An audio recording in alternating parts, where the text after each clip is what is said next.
Mounengue, lui c'est Martin Fayoulou Madidi au cours d'une conférence de presse tenue ce vendredi 9 octobre 2020. Aussi, c'est confirmé pour ce lundi 12 octobre la rentrée scolaire 2020-2021 sur toute l'étendue du territoire national tout en respectant le geste barrière contre la Covid-19. Par la même occasion, le Premier ministre a instruit le ministre du Budget et de l'EPST de payer dès ce mois d'octobre le 58 000 enseignants nouvelles unités du secteur primaire. Dernier titre, célébration de la journée mondiale de la Poste, c'est jeudi 8 octobre. À cette occasion, le ministre de Poste, Télécommunications et Nouvelles Technologies de l'Information et de la Communication, Augustin Kibasa Maliba, a adressé un message à la nation.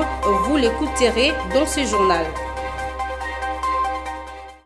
Grande joie, mesdames, messieurs, de vous retrouver dans cette nouvelle édition du journal. D'abord, cette actualité. Martin Fayoulou Madidi s'oppose à la nationalité congolaise des Banyamounengue. Lors d'une conférence de presse, c'est vendredi 9 octobre 2020, Fayoulou a déclaré que c'est un complot contre la RDC. Suivez Martin Fayoulou dans ses propos recueillis. Parlons maintenant des Minembou. L'installation tapageuse des Minembou en commune rurale doit être comprise comme une tentative d'officialisation de la matérialisation de l'occupation de notre pays et donc le début du processus de sa balkanisation physique. Ce n'est pas un hasard que cet acte se passe maintenant. C'est certainement parce que le pacte Oudil, Joseph Kabila, Félix Tshisekedi, a donné à ces derniers le mandat de mise en œuvre par défi du plan de balkanisation de notre pays.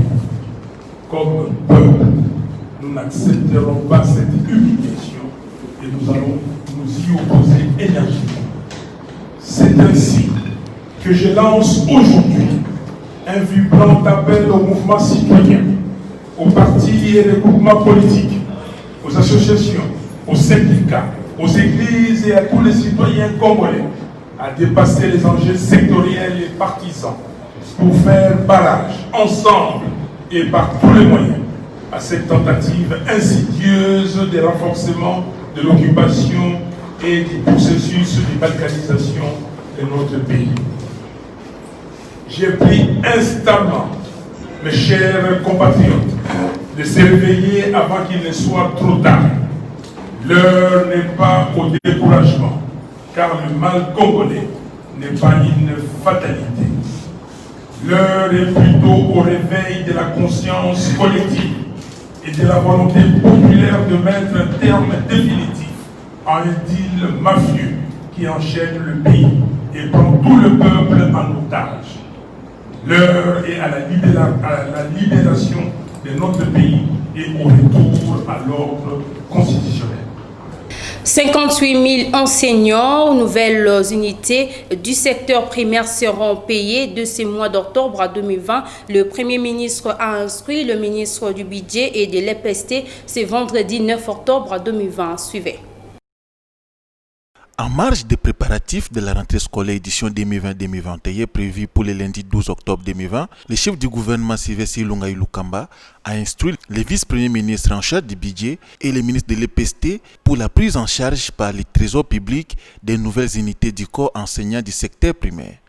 Dans un premier temps, 58 000 enseignants de nouvelles unités des écoles primaires vont émerger sur la liste des payes dès ce mois d'octobre 2020. Quant aux nouvelles unités de la maternelle et du secondaire, elles seront payées au fur et à mesure que les moyens seront disponibles, a précisé Willy Bakonga.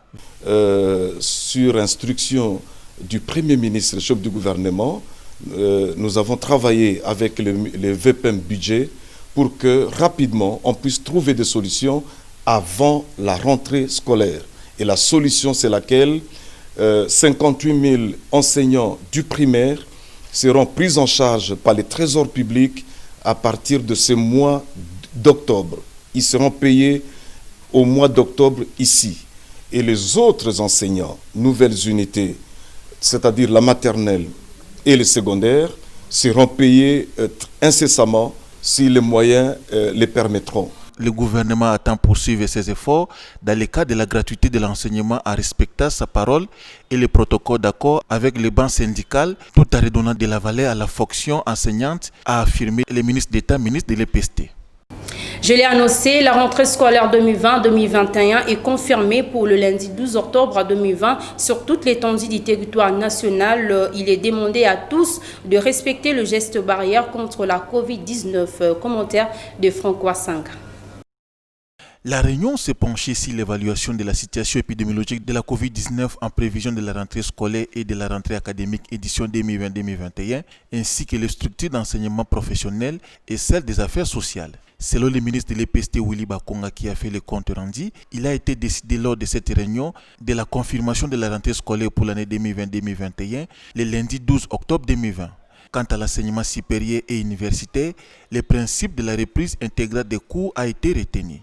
La date de la rentrée académique sera fixée au plus tôt. Nous venons d'avoir une importante réunion avec son Excellence, Monsieur le Premier ministre, chef du gouvernement, autour notamment de la rentrée scolaire qui est certainement fixée au lundi 12 octobre 2020. Les questions épidémiologiques ont été certainement posées puisque le ministre de la Santé et même le secrétaire technique de la riposte, ils ont donné le tableau de la situation de la pandémie dans notre pays. Mais il s'avère que les signaux sont bons, les paramètres sont positifs et qu'il n'y a rien à craindre. Mais sauf qu'au niveau de l'école primaire et secondaire, on a redouté quand même la promiscuité, n'est-ce pas, des élèves par rapport à cette maladie, puisque la solution a été donnée par le ministre de la Santé. Il faut absolument que les élèves aient, n'est-ce pas, leur masque pour éviter la contamination en milieu scolaire. En ce qui concerne l'ESU, l'enseignement supérieur et universitaire, il a été décidé de la reprise de cours, la reprise intégrale de cours, donc de la première année graduat jusqu'en deuxième année licence. Tout le monde, tous les étudiants doivent, n'est-ce pas, reprendre le chemin des universités et des instituts supérieurs. La date sera communiquée incessamment. Le comité multisectoriel de la riposte contre la COVID-19 appelle à la responsabilité de tous, enseignants et parents, pour veiller au respect des gestes barrières et du port des masques qui demeure obligatoire pour tous, sans distinction d'âge. Toujours dans l'actualité, le ministre d'État en charge de l'EPST, Willy Bakonga, a reçu le jeudi 8 octobre 2020 dans son cabinet de travail François Pujolas, ambassadeur de la France en République démocratique du Congo. Au menu de la rencontre, la coopération bilatérale entre ces deux nations dans le domaine de l'enseignement. Reportage de Ginelle Pézon. Lors d'un échange avec le ministre d'État, ministre de l'EPST, Willy Bakonga, le jeudi 9 octobre 2020, François Pujolas, ambassadeur de la France en République démocratique du Congo, a affirmé l'engagement de son pays aux côtés de la RDC dans le domaine de l'enseignement primaire, secondaire et technique. La France attend renforcer son appui dans les domaines de formation de maîtres grâce à cette coopération bilatérale. En outre, la France compte ainsi apporter une contribution substantielle tout en participant à toutes les étapes des réformes initiées par le ministre de l'EPST. Je viens de rencontrer le ministre de l'Enseignement. C'est en fait des réunions assez régulières que nous avons puisque, comme vous le savez, l'éducation dans son ensemble est une des priorités du partenariat entre la République démocratique du Congo et la France. Comme cela a été rappelé avec force par nos deux présidents lorsqu'ils se sont vus à la fin 2019 à Paris. Et sur la ligne ainsi tracée, nous avons avec le ministre renforcé les actions dans ce domaine-là. Donc très concrètement, nous avons évoqué en fait deux sujets aujourd'hui, il y en a d'autres.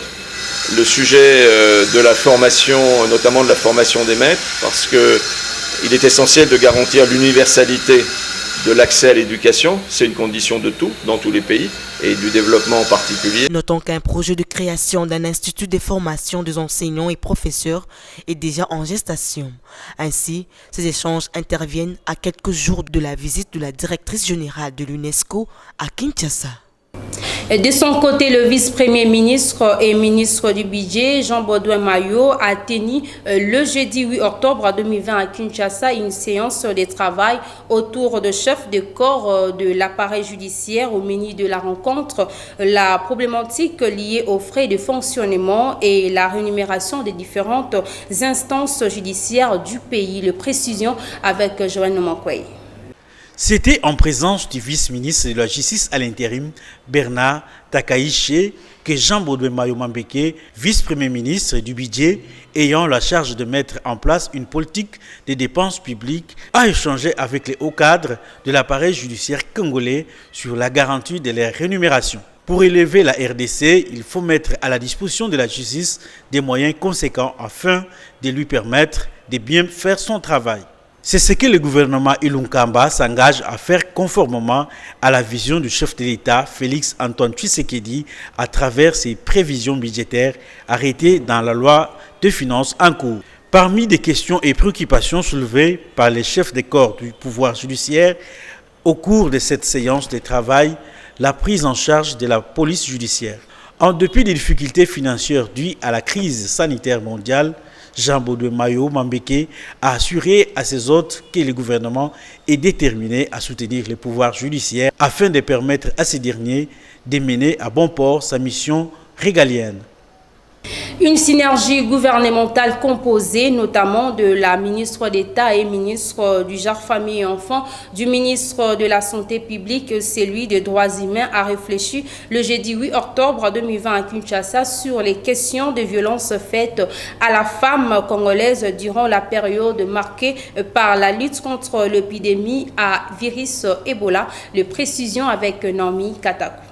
Les principales questions liées à la violence faite à la femme congolaise durant la période marquée par la lutte contre l'épidémie à virus Ebola ont fait l'objet de la rencontre le jeudi 8 octobre à Kinshasa entre la synergie gouvernementale composée notamment de la ministre d'État en charge du genre, famille et enfants, Béatrice Loméa, du ministre de la Santé, le docteur Etienne Longondo et celui de droits humains, André Lité.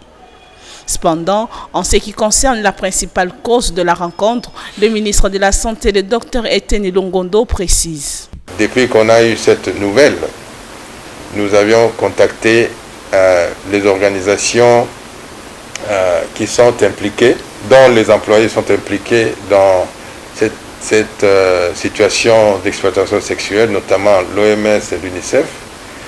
Et après avoir compris, circonscrit la situation, maintenant nous allons prendre des actions. Abordant dans le même sens, André Lité, ministre des Droits humains, a rappelé que les victimes de violences sexuelles seront remises dans le droit et les présumés auteurs subiront la rigueur de la loi. Notamment, si on se retrouve face à des sujets étrangers sur lesquels les soupçons sérieux de culpabilité pèseraient par rapport à ce que nous dénonçons aujourd'hui, nous pourrions faire en sorte que ces gens soient poursuivis dans leur pays d'origine. Concernée par cette question de violence faite à la femme, Béatrice Loméa, ministre d'État, ministre du Genre, Famille et Enfants, explique. Cette question a trop duré et nous ne pouvons pas continuer à tolérer. Plus grave encore, dans des situations sanitaires où la population se trouve dans une situation de fragilité, on ne peut pas se mettre à faire l'exploitation sexuelle qui est aujourd'hui réprimée. Cette synergie gouvernementale annonce l'ouverture d'une enquête afin de lucider toute la vérité sur la violence faite à la femme congolaise. D'un ministère à un autre, le ministre des Postes et Télécommunications et Nouvelles Technologies de l'Information et de la Communication, Augustin Kibasa Maliba, a adressé à l'occasion de la Journée mondiale de la Poste célébrée le 8 octobre 2020 un message où il a détaillé le rôle qu'a joué et continue de jouer la Poste dans le monde en général et en particulier la République démocratique du Congo. Suivez Augustin Kibasa Maliba, ministre de Pétentique, dans cet extrait choisi par Copan Koutoumissa. Congolaises et Congolais, mes chers compatriotes, le 9 octobre de chaque année, la communauté universelle commémore la Journée mondiale de la Poste.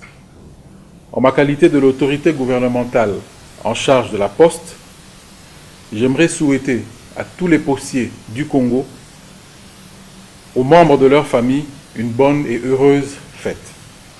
Je saisis cette occasion pour inviter les compatriotes à une profonde réflexion au rôle joué jadis par la Poste et qu'elle joue encore de nos jours au Congo et dans le monde.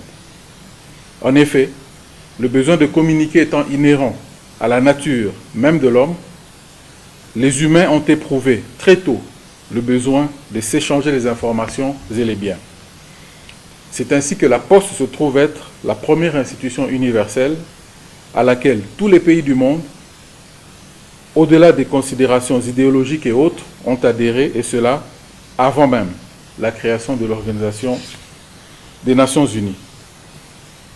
Comme cela a été décidé par l'Union postale universelle, qui est l'agence de l'ONU en charge de la Poste, au cours de cette journée, les administrations postales des pays membres procèdent à la sensibilisation des citoyens et des entreprises au rôle, dans leur vie quotidienne, de sa contribution au développement socio-économique des pays et à la sauvegarde de la paix.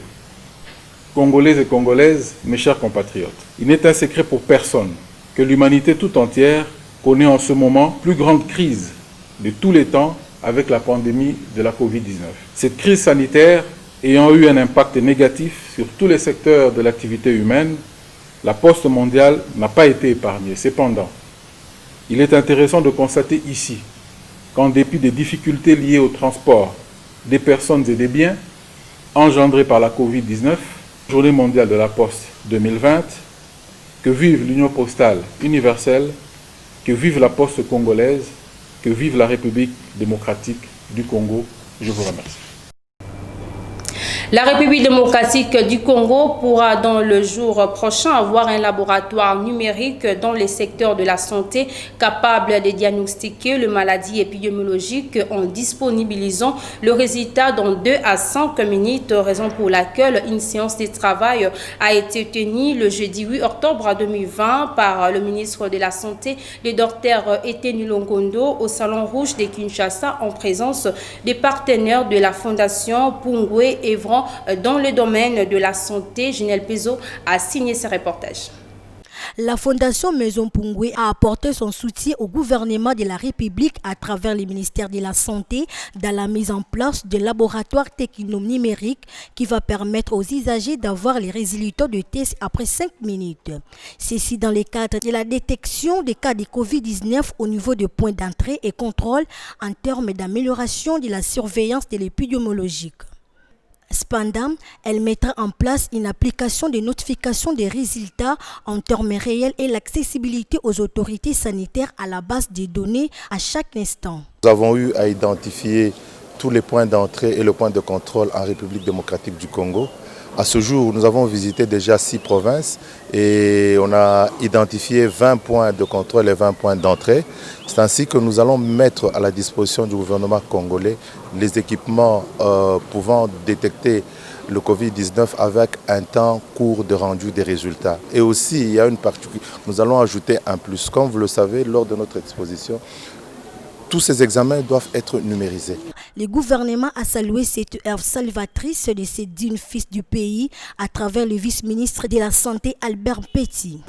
Lorsque des natifs, des Congolais peuvent offrir à la République des initiatives et des équipements et le savoir-faire que d'autres peuvent faire, eh bien nous devons encourager les nôtres. Parce que c'est très important que le Congolais qu'il est, la fondation, à travers la fondation Maison Pungwe, il donne non seulement du travail aux Congolais, mais il paye des impôts. Et c'est très important pour la République. S'agissant du fonctionnement et intervention au fonds de contrepartie ainsi qu'à la lutte contre les épidémies, le ministre de la Santé, le docteur Eteni Longondo, a donné les orientations sur les prévisions budgétaires exercice 2021 de son ministère. Dans le cadre de la lutte contre la Covid-19, l'UNICEF, l'OMS et le ministère de la Santé, via la CREC et tant d'autres partenaires, ont organisé le jeudi 8 octobre 2020 au Centre d'éducation, diabète et santé de la paroisse Saint-Raphaël de Limité une cérémonie de lancement officiel de la campagne de dépistage de diabète et de l'hypertension artérielle à Kinshasa. Le détail avec Copa Koutoumissa. Cette campagne de dépistage du diabète et de l'hypertension en cette période de la Covid-19, lancée par la CREC, l'UNICEF, l'OMS et autres partenaires, a pour objectif de dépister et de prendre en charge les patients souffrant de ces maladies, étant donné les plus vulnérables à la Covid-19 dans la ville-province de Kinshasa. L'ego officiel a été donné par les ministres de la Santé représentés ici par Saint-Fourier Difoumou Mwanamundedi, son directeur du cabinet. Ainsi donc, je déclare lancer la campagne de masse pour la lutte contre la comorbidité Covid-19, hypertension artérielle et diabète. Cependant, la lutte contre ces maladies au nouveau coronavirus se trouve à un moment charnière de son histoire, ce qui constitue aujourd'hui une crise sanitaire mondiale, une urgence de santé publique de portée internationale, a souligné Dr Amédée Prosper Djogouinde du bureau de l'OMS en RDC. Sensibiliser la population à s'approprier cette campagne. Les dernières analyses épidémiologiques sur cette pandémie en RDC montrent clairement, et comme il a été tantôt rappelé, que la mortalité de la Covid augmente avec l'âge. C'est d'où tout l'enjeu de cette campagne de promouvoir un dépistage de proximité orienté vers les populations les plus vulnérables. Il faut noter que sur 215 décès de la Covid-19 en RDC, plus de 39% sont hypertendus et 30% diabétiques. Ces résultats ont poussé les gouvernements et ses partenaires à mener cette campagne de dépistage et de prise en charge des comorbidités, diabète et hypertension artérielle de la Covid-19. Dans le même registre, appuyer la coordination provinciale de la riposte Ebola et Covid-19 dans la province de l'Équateur, tel le but principal de la délégation du secrétariat de la riposte constitué des membres de ces pays, CREC et tant d'autres partenaires depuis le mercredi dernier. Copain Koutoumissa revient une fois de plus. Pas de repos pour la délégation venue de Kinshasa. Juste après l'aéroport, une séance de travail a été organisée par le professeur Mouyembe, coordonnateur de la riposte Ebola-Covid, qui séjournait depuis quelques jours dans la province de l'Équateur en mission d'inspection où la situation sanitaire secoue la province. Visiblement, la présence du grand virologue congolais porte déjà ses fruits. Nous revenons aujourd'hui, je vous dis, il y a maintenant, il ne reste plus que 2 zones de santé qui sont actives. C'est Rutumbe et Makanza. Et je pense que vendredi, Rutumbe, on n'aura plus de cas là-bas. Donc tous les contacts sont on fait plus de 21 jours. Ils seront donc éliminés. Donc nous allons rester avec une seule zone de santé, c'est Makanza.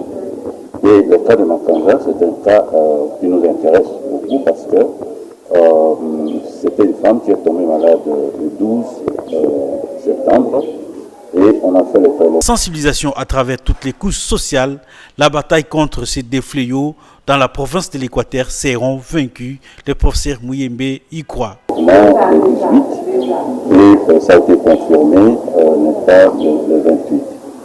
Ce qui veut dire que si ce cas-là devait générer d'autres cas, nous avons pu avoir beaucoup de cas à Makanza et heureusement pour nous, jusqu'à présent, il n'y a aucun contact suspect. Ce qui veut dire que nous attendons 21 jours. Si les 21 jours passent sans aucun cas suspect, nous pouvons dire que l'épidémie est sous contrôle. Oui, en Bambara, il y a plus de 100 jours ici, il n'y a pas de cas. Il n'y a pas de cas. Signalons que des cas confirmés de la maladie à virus Ebola sont signalés dans cette province. Direction Ituri, le gouvernement provincial est déterminé à asseoir la cohabitation pacifique entre les Ituriens. Voilà pourquoi une caravane de paix a été organisée par le gouverneur Jean-Baptiste Saïdi à Bunia le jeudi 8 octobre 2020. Suivez. C'est dans cette salle de la mairie pleine comme un œuf que le gouverneur des provinces communie avec les acteurs étatiques et non étatiques pour parler de la paix. Dans sa communication, Jean-Baptiste Saïdi n'a qu'un seul message, celui de l'implication de tout Iturien pour une cohabitation pacifique en vue du retour de la paix en Ituri. Et pour rappeler d'abord que l'unité de notre pays est primordiale et cela ne peut se faire qu'avec une population qui accepte de véhiculer des messages de paix, une population qui rejette en tout cas tout ce qui peut l'emmener dans des conflits et les divisions. Nous, même Ituriens, nous devons faire en sorte d'avoir cette unité, cette paix entre nous et cela ne demande pas un gros investissement, un peu d'amour, un peu de respect, un peu de complémentarité les uns envers les autres et vraiment couper les barrières communautaires que nous avons. Cette approche met chaque Iturien devant ses responsabilités. Toutes nos confessions religieuses sont en train de travailler pour ce qui concerne la paix, la cohabitation, la cohésion sociale et ils les animent à travers les activités au quotidien des confessions religieuses.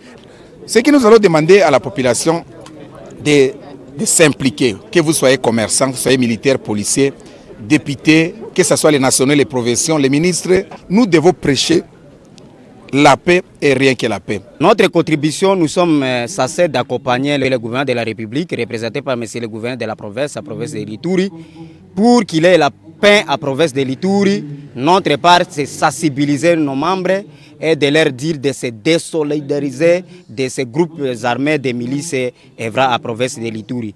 Cette série de dialogues initiée par le gouverneur de province est un compte à rendre à la population après son voyage d'1 mois et demi à Kinshasa.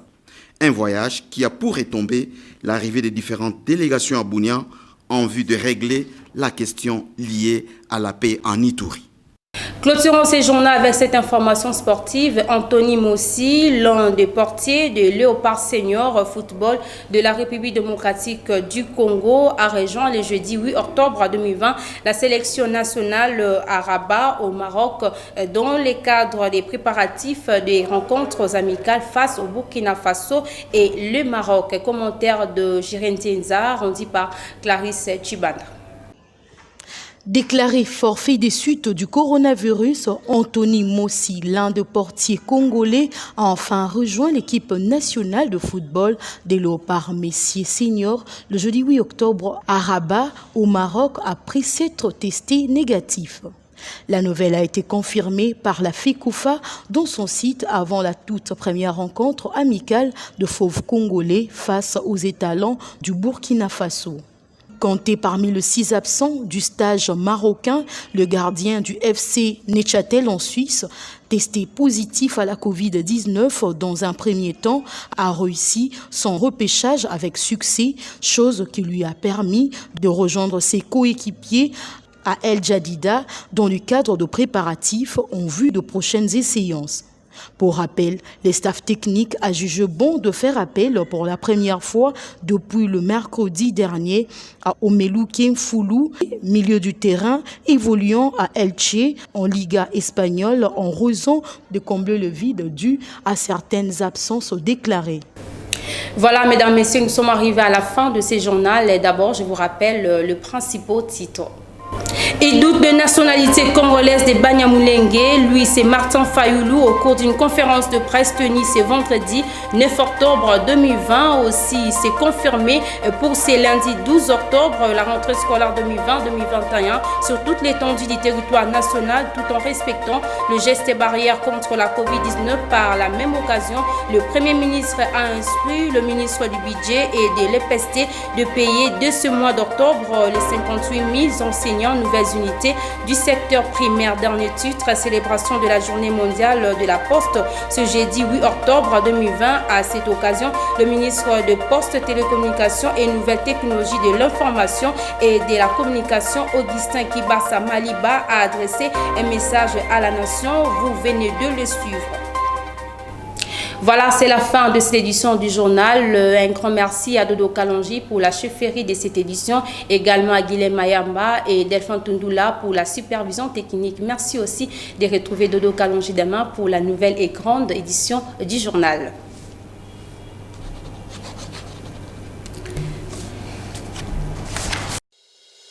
Vous pouvez suivre cette émission en rediffusion quand vous voulez, où vous voulez, sur www.dab.video. Dab.video, le divertissement congolais.